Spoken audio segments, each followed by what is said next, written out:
Welcome to the first episode of Blockchain Buzz, powered by G Media. My name is Jake Gagain. I'm your host, and today I am joined by none other than the founder and CEO of Gokhshtein Media, David Gokhshtein. We talk about the most recent news with the SEC filing a case against Bored Ape Yacht Club and Yuga Labs. We talk about inflation, the crypto market, meme coins, what we have learned, and so much more. It's an action-packed episode. I think you're going to enjoy it. So without further ado, let's get into the episode.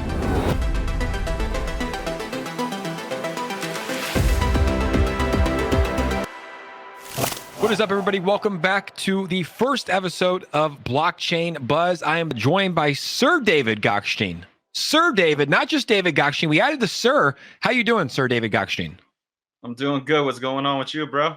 Not much. Just got back from Europe last week, so I'm excited. I was in London, so there were a lot of Sirs in London. So it feels like I'm still in London interviewing you here today. Well, I felt bad. I felt so bad for you looking at all those pictures, the thirst trap pictures, as you were helpless in a few scenarios. So I wish I could have helped you out, but I was back here in New York trying to make sure that everything was going all good with the old media. Yeah, and I think you were talking about the one I was in Mykonos. I had my 4 Portuguese friends, beautiful ladies, and I said, surviving the bear market. And I'm just trying. It's hard out here for us, David. The bear market's tough. You got what's happening with Luna and Celsius and Voyager and now Bored Ape, which we're going to talk about. And it's like, you got to find a way to survive. So I thought, what better way than to go to Mykonos and have some fun? Again, I feel so bad for you, Jake. I mean, I wish I could have accompanied you to help you out a little bit.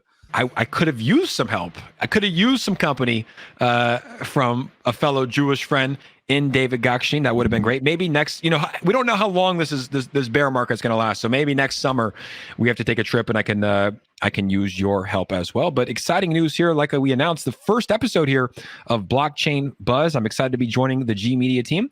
You guys are doing great things. Going to be building some fascinating stuff. So this is the first episode, live Thursday, 1 p.m. Thanks for everybody that is tuning in here. Just a quick shout out and I guess highlight before we get in. It's like, what is your future here for G Media? What are you trying to build here?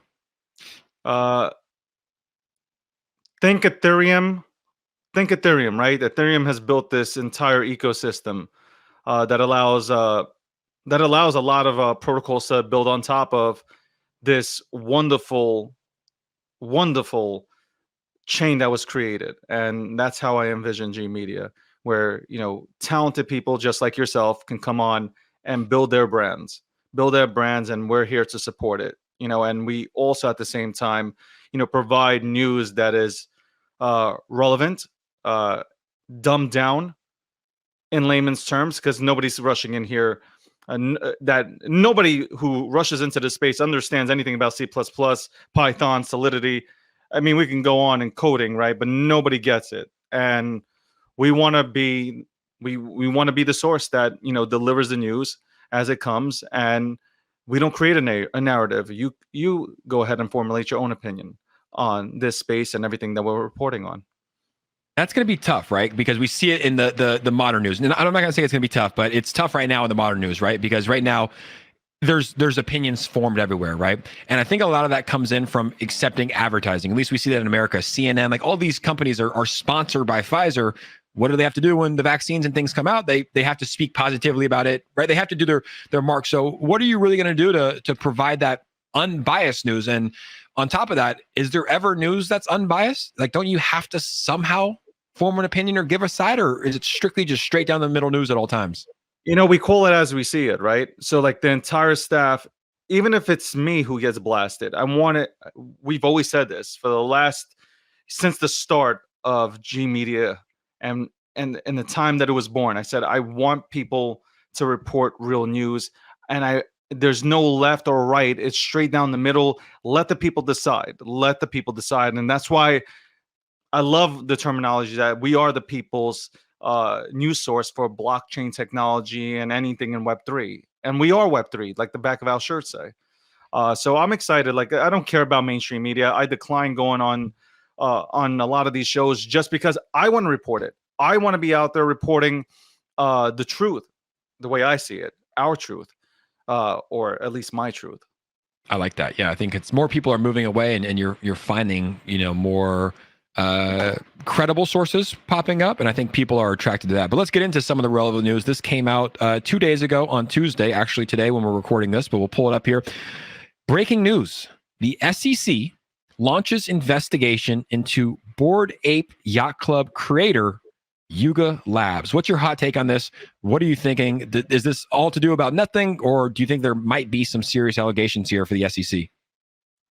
I mean, this is a $4 billion plus platform.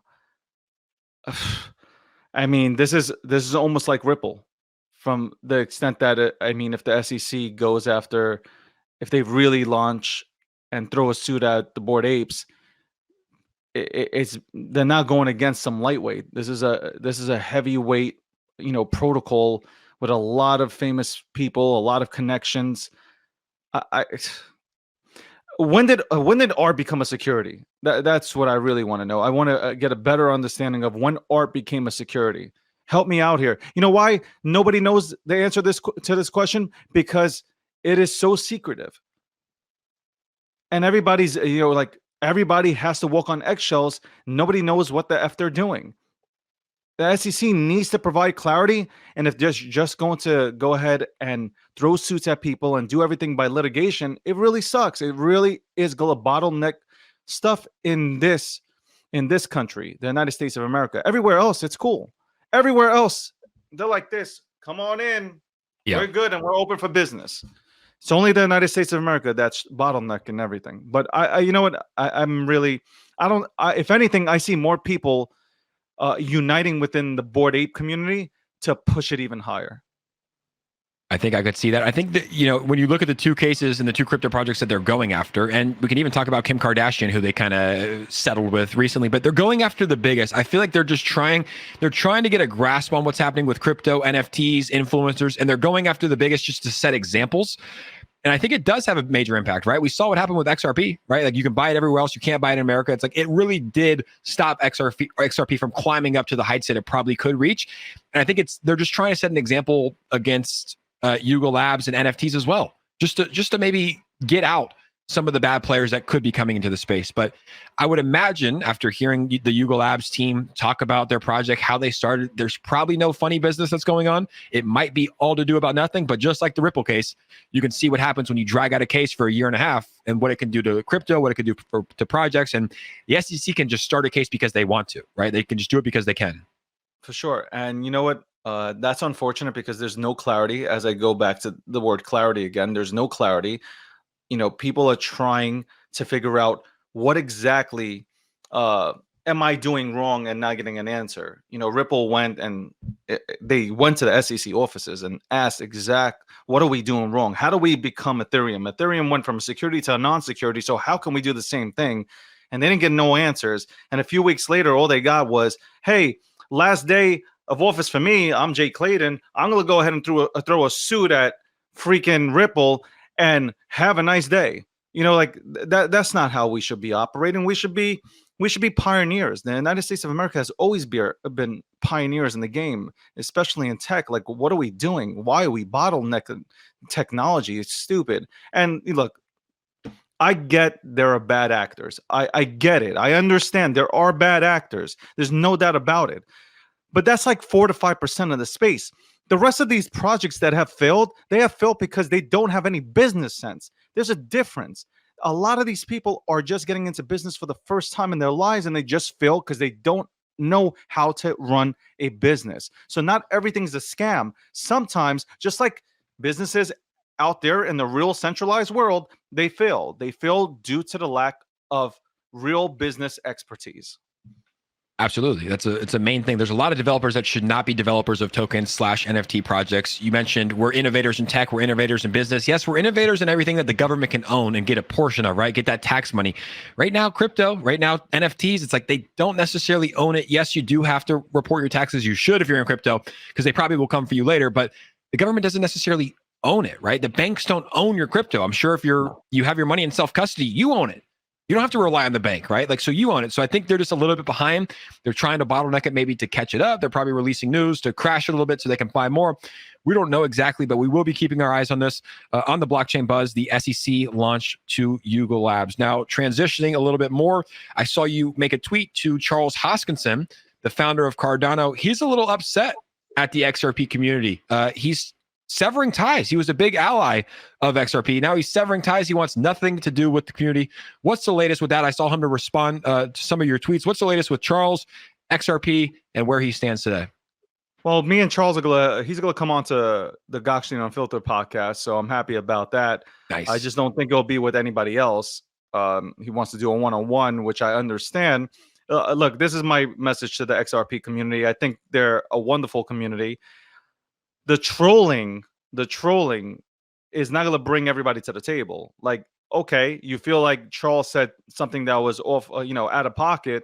Well, let's get everybody to the table and let's discuss it like mature adults. Trolling him, saying that you're gonna dig up stuff on him and that he was a part of a part of the shady stuff that was going on in Ethereum, and like, that's stupid. That's not how you bring people to the table. You even had Chris from Ripple come out and say, like, we love Charles. We love Charles. So what are you doing? You're hurting relationships. It's not a cool thing. And I spoke with a lot of people within the Ripple community, the XRP community, and they said, like, yo, we don't feel this way. A lot of us hold ADA. A lot of us hold Cardano. We don't feel we have no animosity. We would have loved to go ahead and have a show where, David, you would have brought on, I guess, John Deaton, and you would have brought on, Charles, and had a mature discussion. Unfortunately, can't do that because you guys felt like trolling. So congratulations. I'll have Charles one-on-one, and maybe we'll spend 5 minutes on it, and the rest of the time we'll go ahead and spend on Cardano.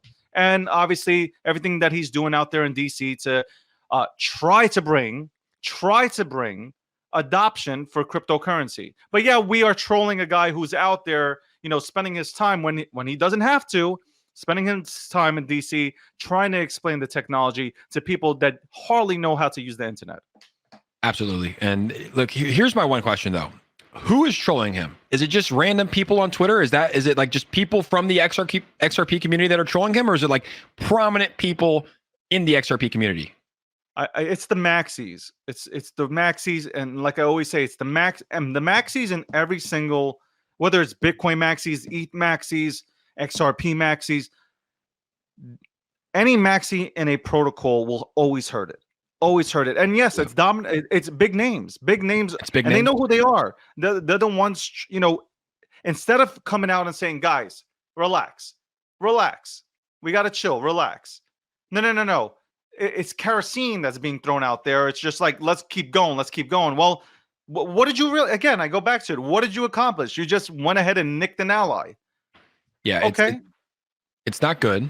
But at the same time, it's like, Charles Hoskinson, who's very, very big in the crypto space, like, maybe he shouldn't spend too much time reading comments. I read through very, very little comments because there's so many trolls and toxic people out there. And it's like, you can't get mad and sever ties. This is my opinion. Charles can do whatever he wants. You can't get mad and sever ties with an entire community of a great project because of a couple internet trolls that are coming at you, right? Like, that's how I am. It's like, dude, if people come at me, I don't even read it. I don't see it. So it's like, maybe less time reading comments and more time listening to the prominent leaders that are saying, we love you, Charles. Come back. But that would be my piece of advice. And I'm sure you get a lot of stuff online. Like, there's 8 billion people in the world. There's going to be crazy people. Now that this works, there might be people that claim to be in the XRP community that attack them that don't even own XRP. So it's a tricky game here, this social media online stuff, but it's best to not read the comments of the trolls, and maybe this whole thing could have been avoided. I think number one, I agree with you. I don't read anything that's written. I can care less. Like, you're not going to win over everybody. Everybody's going to hate. No. Your hair might be off. Your eye might be off. I don't know. Like, they might smell you through, your videos. At the end of the day, like, somebody's going to find a reason not to go ahead and like you. Best believe, just continue to go ahead and build. And Charles shouldn't be addressing these issues. He shouldn't even be paying attention to them, honestly. Move forward, keep building on Cardano, and that's really it. I agree with you, Jake. Exactly. Hopefully he comes on your podcast, you put a rest to it. And I've never sold not a single Bitcoin because of the maxis attacking me. I could care less. Like, I'm not going to go ahead and hate code because of maxis and whatever they preach. So yeah, exactly. Who cares here? But that's Charles Hoskinson. Still a lot of respect from. I'm looking forward to your episode that you have with him. I want to talk about another prominent leader in the space, CZ Binance, who I believe is one of the most followed figures in crypto. They just had a hack that took place on their chain. He was quick to update it. I think a lot of people were very happy with how he handled it, with how BNB handled it. But you seem to be close with him. I think you guys have had conversations on Twitter, maybe met. What are your thoughts on CZ Binance as a leader in the space? I wrote a tweet about CZ, and I said that I love everything that CZ has done in this space. He's 2017, he was all over the place greeting everybody who came into this lovely crypto industry. And he continues to go ahead and he continues to socialize with the people, and he continues to build. Like, how can you not appreciate it? You might not like him, and that's fine, but you can't deny what he's been able to do with Binance, and that is have Binance become the global leader for, when it comes to crypto and, trading exchanges and all that good stuff. 5 years old too. They just celebrated their 5th birthday, which is insane. Like, don't underestimate what you can do in a year. 3 years and 5 years, you could have the biggest exchange in the world. And they're obviously operating in the US too. I use Binance US because they have 0 fees on your buys on Bitcoin and Ethereum. So it's like they're very smart. They do it well. And he even mentioned, while all these other exchanges were buying football names and sponsoring stadiums, we were investing in our project, and like they started to hire more employees during the bear market. They're helping their customers by doing $0 trading fees on Bitcoin and Ethereum. So none of that stuff goes overlooked from CZ. So shout out to CZ. Obviously, an interesting time here in the crypto space. In January 2021 through probably November 2021, I followed your tweets for quite a long time. I saw a lot of meme coin tweets coming from you. Obviously, the meme coins were pumping. Now I'm seeing a lot of tweets saying, hey, I wish I would have just saved my money and not invested in those meme coins, or just put it in SHIB. How are you feeling about meme coins here in October 2022? Can I give do I do PC here? You give it straight. You know what? I am, I'll say I'm not disappointed. I'm not really disappointed because I've never been open-minded to, I guess, branch away from legitimate projects. I'm not saying meme tokens aren't legitimate. What I'm trying to convey here is like Bitcoin, Ethereum, XRP, and the V chains, stuff like that. Like, that's predominantly where I was.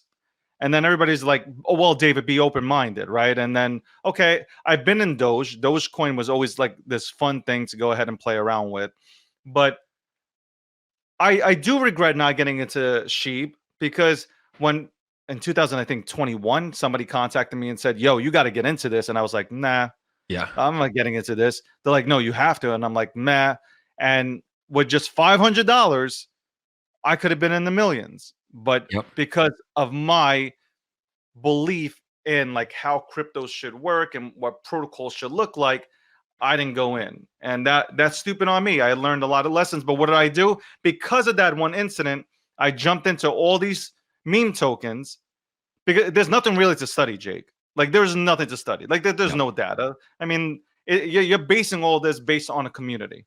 And if there's a roadmap that will be met, and if there is a roadmap in general, I went into these tokens, and you know what? I got left holding my third leg. How about that? And that's why I said, like, I wish I would have took all that money and put it into. I wish I would have put it into just SHIB. Maybe again, there might be some other stuff out there that I currently have. I just have to look through the 20 plus that dogs that are currently in ICU that are literally vegetables at this point, and maybe I might find a veterinarian. Maybe a veterinarian Inu will come out and they can go ahead and save all my doggies. It's probably going to happen. If someone's watching this, they'll launch it today. Veterinarian Inu comes out, goes up, pumps. But I think a lot of us are in similar situations. There was a lot to learn. There was a time where you could literally close your eyes and blindfolded and throw darts at different tokens, and some would hit. Most would hit, right? Sure. But during that November time, things started shifting. We started seeing the market start to crash, and not a lot of people really took profits. What was something that you really learned most. I know you've been in crypto for many, many cycles. What was something that you learned during this cycle? Maybe it could have been to take more profits. Maybe it could have been to not follow the hype so much. Like what was the main lesson that you learned? And also give mine as well. I mean, I always take profit. What could I have taken more profit? Probably. I think I got too. I think I got too hyped up on the institutions coming in, so I didn't foresee us retracing. And in terms of Bitcoin, because Bitcoin goes down, everything follows. So we're still attached. Bitcoin goes down to these levels. I'm like, hold on. Our worst case scenario, I'm thinking Bitcoin's going to 35, 34. That's it. And then we're going to pop up and, continue to break or go in and break, that $69,000 point that, Bitcoin went ahead and hit. I don't know. I don't know. Maybe more profit, but really, I mean, you can read the papers where I said I thought Bitcoin was going to $100,000. And I said that at $3,500. When Bitcoin was at $3,500, that's when I said I thought it would go to $100,000 with everything that was happening. Institutions coming in. Now you have corporations that were jumping in. I really thought it was going to surpass $100,000. I just didn't see the economy going to, to shit. Excuse my language, but I didn't see, the economy going to shit. Inflation, recession, wars, Russia, Ukraine. I mean, you can't, if none of this stuff is happening, obviously I feel confident that we would have at least maybe come close to touching 100K. We were on our trajectory. I mean, at 69,000, it didn't look like it was slowing down to 250K, right? So you're not wrong for thinking that, but it was just a cataclysmic effect there that happened, right? And I think Luna really catapulted it all. Once Luna went down and UST depegged, and then we saw what happened with 3 Arrows Capital, and then we saw Voyager and Celsius being over leveraged. It was just this effect, right? It was a snowball effect. And I think that's kind of how these things start to happen. One black swan event kind of leads to others that are happening. We do seem to have found a local bottom. There's a chance that we go lower. Currently today, we're at around 19,000. It's hard to see it going any lower, but you still have all the things that are happening in the world, right? You have the nuclear effect where people are concerned about a nuclear bomb from Russia. You have the war in Ukraine. You have hyperinflation going on all throughout the world. You have governments continuing to print money. You have the great British pound, the euro, and the yen all at their lowest. It's like things aren't necessarily looking bullish, but this is when I have always relied on crypto. I've always relied on Bitcoin as a hedge against all that. And it feels like the two are kind of correlated now, right? Like it used to be that hedge against what's going on in the real world. And now it feels like the two are kind of correlated. I mean, how are you feeling today? Are you still obviously long-term still bullish, but it's hard to be bullish and think that good times are ahead when you have all of these things hanging over you as an investor and as a citizen. You know what? I kind of sat back and thought about this, and I said, "Are we still in a bear market, or are we still kind of bullish when it comes to Bitcoin? Because it hasn't gone back down all the way to $3,500. People go think I'm insane right now. We haven't gone back all the way back to our previous low. People are going to scratch my head. I'll talk about that later. I'm still super bullish. I am bullish. I think that our worst case scenario, we go back to 18,000 and then we just go popping off into probably the 24, 25 area. Because that's what I've been looking at.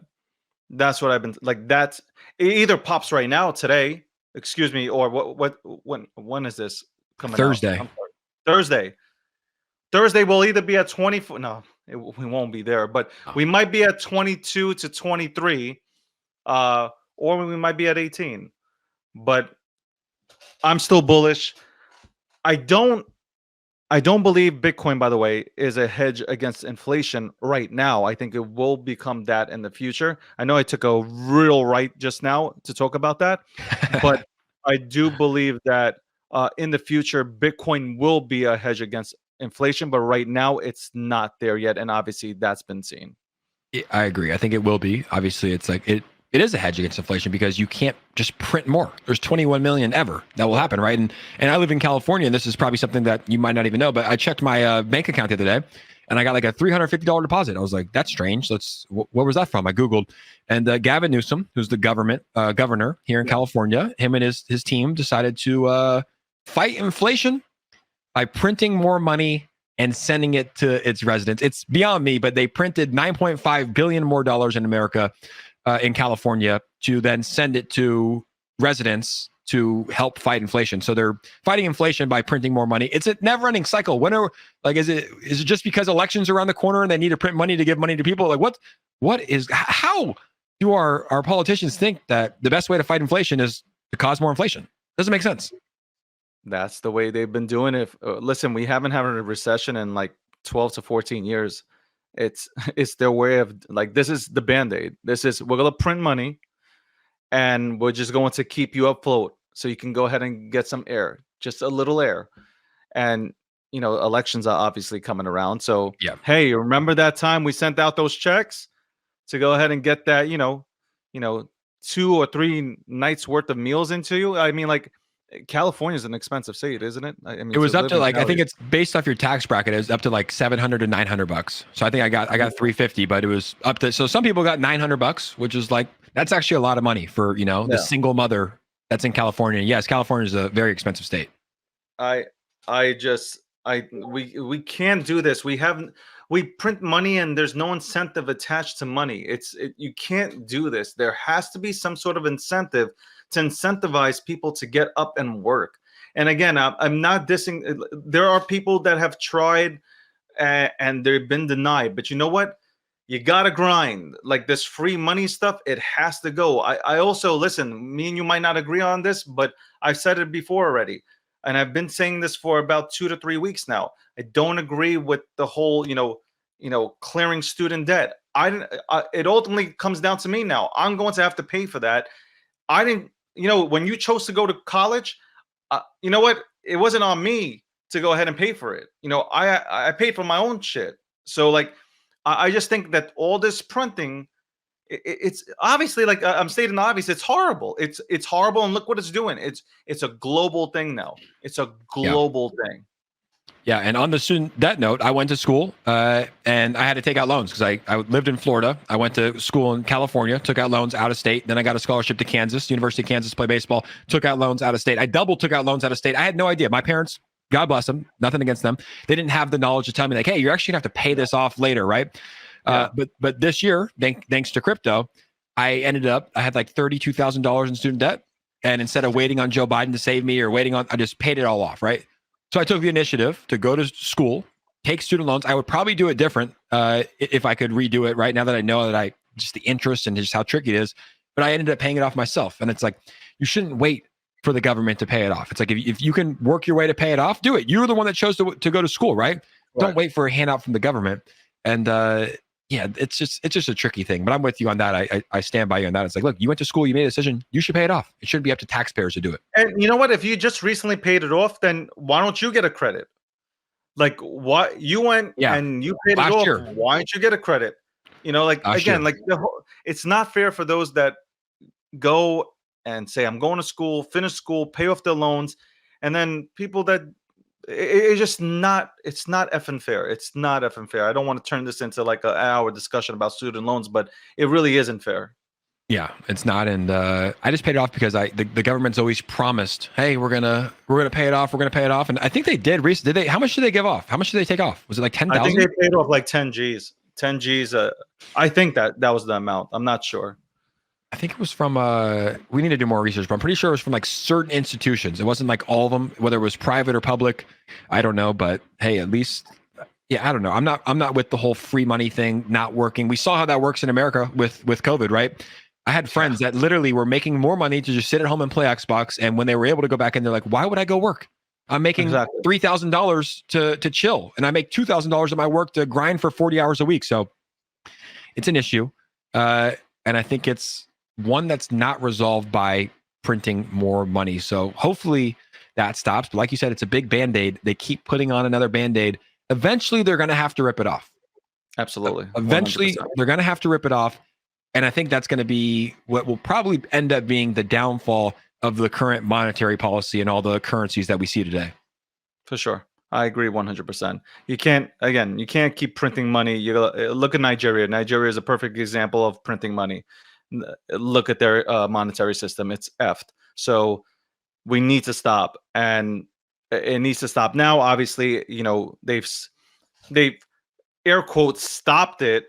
They're raising rates, so nobody, obviously the Feds keep raising rates, so nobody spends. I mean, I talked to my friend today. He said, 800 credit score, your rate would be 8% on an 800 credit score. I mean, at this point, they don't want you buying anything, including food, because that's the only way they're going to stop, inflation from escalating. Raising rates and printing more money is not the solution, and it's the only solution that the government has known. Now, we just hit the 30-minute mark. Before we started the show, you said, Jake, we should do a little competition. We should see who has the best hair. Do you still want to do that? Because I did just get a nice crispy cut here. So I'm going to say this, all right, because this will probably make obviously this is going to make the cut. I've been, this entire interview, I've been trying to move the lights, okay? Because I had the lights set up towards a different direction, and I had to do so. Like, whatever, I'm not gonna bother you with that shit. But like, I mean, it's been a conversation out there on Twitter. They're like, "Yo, so now, who has the better hair? Like, who has the better hair?" He got the cut. So like, how am I supposed to compete? Can't do it right now. All I can say is like, all right, give me today, because today I'm gonna go get my fresh cut. Thursday, I'm going to get my fresh cut. And then, we'll do a little video, 5-minute video of who got the better haircut. That's fair. We can do that. But how to prepare against the cut? Just, you always got to keep a fresh cut. You never know when you're going to be doing a hair competition here. Hold on, there's something back here. Let me just get the full view of the new barber too here in Orange County. He's doing a great job. Shout out to my guy Carlos here in Orange County. But that's the show, David. That's the first episode of Blockchain Buzz with Jake Gagain on G Media, powered by G Media. Sir David Gokhshtein joining us here. I think it was good. I'm excited to be partnered with you guys, to be working under the G Media umbrella, and excited to see what we can create together. Listen, I'm glad to have you, Jake. You know how I feel about you, and I think you'll do a tremendous job. And welcome to the team, man. We're all super excited, and let's fucking go, as Tom Brady would say. And let's I don't go. like Tom Brady, but let's fucking go. Brady, every Thursday, 1 p.m. Eastern Standard Time. We'll see you back next week. Sir David Gokhshtein, thanks for joining us. Thank you, everybody that tuned in. Make sure to subscribe to the G Media YouTube channel. Smash that like button. Share this episode on Twitter. And we'll see you guys next week, Thursday, 1 p.m. Eastern Standard Time. Peace out, everybody.